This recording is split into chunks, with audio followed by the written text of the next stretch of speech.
नमस्कार मित्रमैत्रिणींनो. एक बातमी वाचली, पेपरमध्ये आहे, वृत्तपत्रामध्ये आलेली.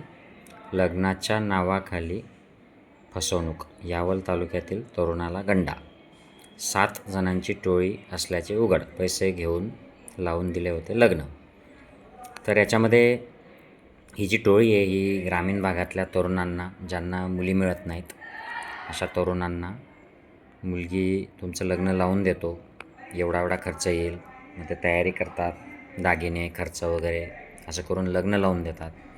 मध्ये काही दलाली वगैरे घेतात की नाही ह्या बातमीमध्ये दिलं नाही आहे, पण मी जे ऐकलं काही लोकांकडून त्यांनी तेही सांगितलं की मधले लोक दलाली घेतात आणि मग अशा गरिबांच्या मुली ज्या आहेत, गरजू मुली, त्यांच्याशी लग्न लावले जातात. पण हा जो किस्सा आहे याच्यामध्ये एकच लेडी की जी ऑलरेडी विवाहित आहे, तिला मुलं आहे 2 वर्षाचं,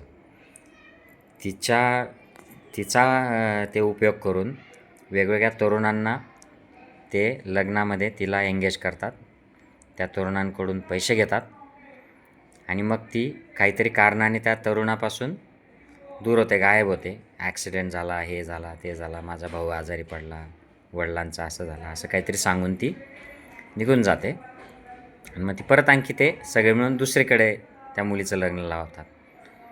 तर हे रावेर तालुक्यातही एकाची फसवणूक आणि अशा बऱ्याच घटना झाल्या आहेत ग्रामीण भागामध्ये, असं या बातमीमध्ये म्हटलेलं आहे.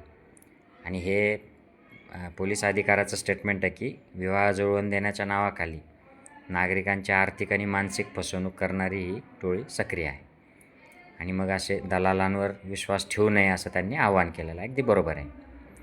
आणि पोलिसांशी संपर्क करा. तर मी विचार करत होतो की अशी परिस्थिती का उद्भवली ग्रामीण भागातल्या तरुणांवर. ग्रामीणच नाही तर अगदी तालुक्याच्या ठिकाणीसुद्धा असे उदाहरणं आहेत. मी स्वतः, मला माहीत आहेत पर्सनली की अशा तरुणांना 30शी येते, 40शी येते, मुली मिळत नाहीत. गावोगावी खेड्यापाड्यांमध्ये अनेक असे 30शीतले तरुण बिना लग्नाचे आहेत. नोकऱ्या असोत नसोत, कामधंदा असो नसो, मुली मिळत नाहीत लग्नाला आणि असं पैसे देऊन दलालांमार्फत अशा जे प्रकार चाललेले आहेत. तर ही वेळ आपल्या समाजावर का आली? मुली दलालांमार्फत विकत घ्यायच्या लग्नासाठी, असा हा प्रकार वाटतो. म्हणजे काहींना, ज्यांनी हे केलं आहे त्यांना ते चुकीचं वाटेल की असं कसं म्हणताय, परंतु सरळ सरळ जर दलालाला पैसे देत असू, त्या मुलीच्या आईवडिलांना पैसे देत असू, गरजू मुलगी आहे, गरीब आहे, ती कुठल्याही समाजाची असो, ती आदिवासी असो, गैरआदिवासी असो, कुठल्याही, पण तिच्या लग्नासाठी जर पैसे दिले जात आहेत अशा पद्धतीने, तर मग हे विकतच घेतल्यासारखं झालं किंवा हुंडा दिल्यासारखं झालं.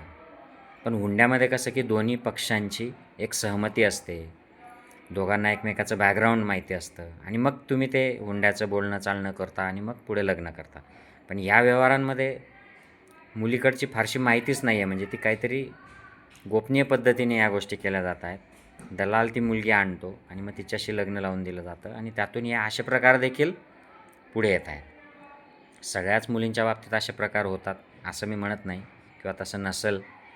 बऱ्याचशा मुली सेटल होतात, संसार थाटतात, असेही उदाहरणं आहेत या परिसरामध्ये. मी स्वतः, मला काही उदाहरणं माहीत आहेत. परंतु ही वेळ समाजावर का आली?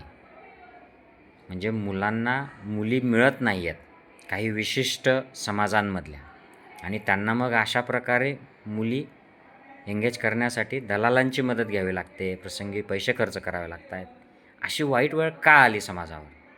हा विचार केला गेला पाहिजे, समाजाने विचार केला पाहिजे.